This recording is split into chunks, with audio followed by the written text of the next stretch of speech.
GST platform के YouTube channel में आप सभी का स्वागत है। जी हाँ फ्रेंड्स, DRC 03 जो वॉलेंट्री आप पेमेंट करते हैं उसके अंदर दो नए फीचर्स, दो नए टेबल्स ऐड किए गए हैं जिसमें अब आप अपना पेमेंट कर सकते हैं। यहाँ पर आप देख पा रहे हैं DRC 03 जब आप फाइल करेंगे तो आपसे कॉज ऑफ पेमेंट पूछा जाता है कि आप DRC 03 किस लिए करते हैं। तो यहाँ पर आप देख पा रहे हैं एनुअल रिटर्न के बाद एक ऑप्शन दिया जा रहा है आपको ऑडिट का। अब इस ऑडिट के अंदर दो बातें आती हैं। ऑडिट एक तो होता है जीएसटी का डिपार्टमेंटल ऑडिट, और अगर बात करें जो हमारा 1718, 1819, 1920 के लिए जीएसटी में ऑडिट हुआ करता था, GSTR 9C जिसकी बात करते हैं, उसके लिए पहले सेपरेट ऑप्शन नहीं था। अब यहां पर GSTR 9C के बाद अगर आप अपनी टैक्स की लाइबिलिटी पे करना चाहते हैं तो वहां पर अब रिकंसिलिएशन स्टेटमेंट का ऑप्शन जो है वो अलग से दे दिया गया है। यानी कि अब आपका अगर जीएसटी का डिपार्टमेंटल ऑडिट हुआ है अंडर सेक्शन 65 और उसमें अगर कोई पैरा अप्रूव हो चुका है जिसकी वजह से आपकी लाइबिलिटी बन रही है, तो आप ये वाला ऑप्शन सिलेक्ट करेंगे और उसके बाद प्रोसीड करेंगे पेमेंट के लिए।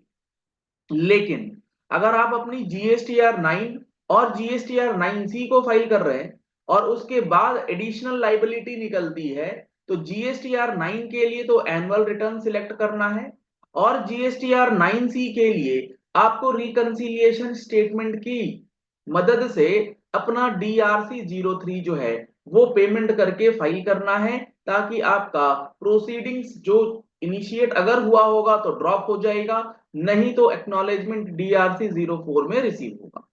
तो ऑडिट वाला जो सेक्शन है वो 9C के लिए नहीं होगा, रिकंसिलिएशन स्टेटमेंट आपको सिलेक्ट करना है। दूसरी बात, अगर आपके पास स्क्रूटनी का नोटिस आ गया है, तो स्क्रूटनी का जो नोटिस आता है वो कई सारे ग्राउंड्स पे आ सकता है। जैसे इनपुट टैक्स क्रेडिट का मिसमैच है, GSTR 2A versus GSTR 2B, 2 3B, 2A 2B के बीच में डिफरेंस है और 3B में कुछ और फिगर है।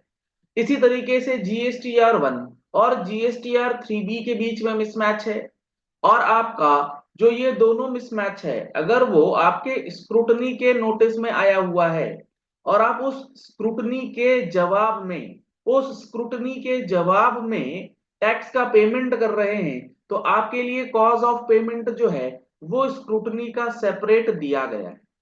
यहां पर अभी तक क्या हो रहा था, स्क्रूटनी का नोटिस आया है या जो भी नोटिस आया है, पेमेंट जो किया जा रहा है वो किया जा रहा है वॉलंटरली।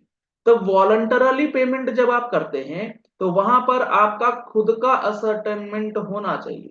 अगर डिपार्टमेंट ने पॉइंट आउट किया है कि आपके पास ये डिस्क्रिपेंसीज मिली हैं, तो आप उसका वॉलेंट्री में पेमेंट नहीं कर सकते, आपको स्क्रूटनी का ऑप्शन सिलेक्ट करना है।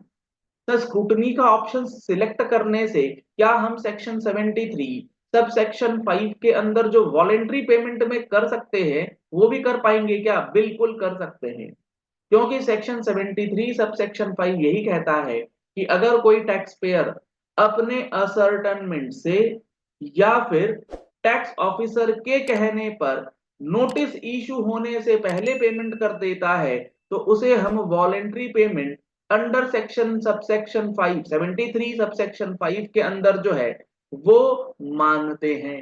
तो आपको इसमें कोई भी दिक्कत नहीं होगी, आप स्क्रूटनी का ऑप्शन यहाँ पर सिलेक्ट कर सकते हैं और उसके बाद जो सेक्शन नंबर 73(5) है उसका सिलेक्शन करके पेमेंट जो है वो कर पाएंगे। नहीं तो कॉज ऑफ पेमेंट अगर गलत हो जाएगा तो आगे चल के आपके ऊपर समस्या जो है वो आ सकती है। मान लीजिए आपका आईटीसी मिसमैच है, लाइबिलिटी मिसमैच है, और tax liability and ITC comparison tool के बेसिस पर, तो क्या टैक्स लाइबिलिटी और आईटीसी कंपैरिजन टूल के बेसिस पर जो भी अमाउंट आपका डिफरेंस आ रहा है, अगर आप वहां से पेमेंट करना चाहते हैं तो आप आईटीसी मिसमैच या फिर लाइबिलिटी मिसमैच वाली टेबल को भी ले सकते हैं। लेकिन अगर स्क्रूटनी का नोटिस आ गया है तो स्क्रूटनी का ही ऑप्शन लेकर के चलना है। दूसरा, उसके बाद SCN। जी हाँ फ्रेंड्स, अगर आपके पास DRC 01 आ गया है, इसको ध्यान से समझ लीजिए। अगर आपके पास DRC 01 summary of so cause notice either section 73 या 74 में आ गया है और आप उसका वॉलेंट्री पेमेंट कर रहे हैं DRC 03 से, तो पेमेंट करने से पहले एक इंपॉर्टेंट वार्निंग यहाँ पर आ रही है। In case of voluntary payment in DRC 03, यानी कि DRC 03 में आप जब वॉलेंट्री पेमेंट करेंगे किसके अगेंस्ट, SCN के against, you would not be able to file an appeal letter. अगर आपने सो कॉज नोटिस से ऑलरेडी पेमेंट कर दिया है थ्रू DRC 03, तो अब आप इसका अपील जो है वो फाइल नहीं कर पाएंगे। तो इस बात का ध्यान रखें कि cause of payment so cause notice select करने से पहले अपील वाला ऑप्शन जो है वो आपको छोड़ना पड़ेगा। तो ये बेहद important change internal change portal पे किया गया है, जिसकी वजह से आपका DRC 03 जो है वो इम्पैक्ट हो सकता है। तो सही तरीके से DRC 03 का भरा जाना बेहद जरूरी है।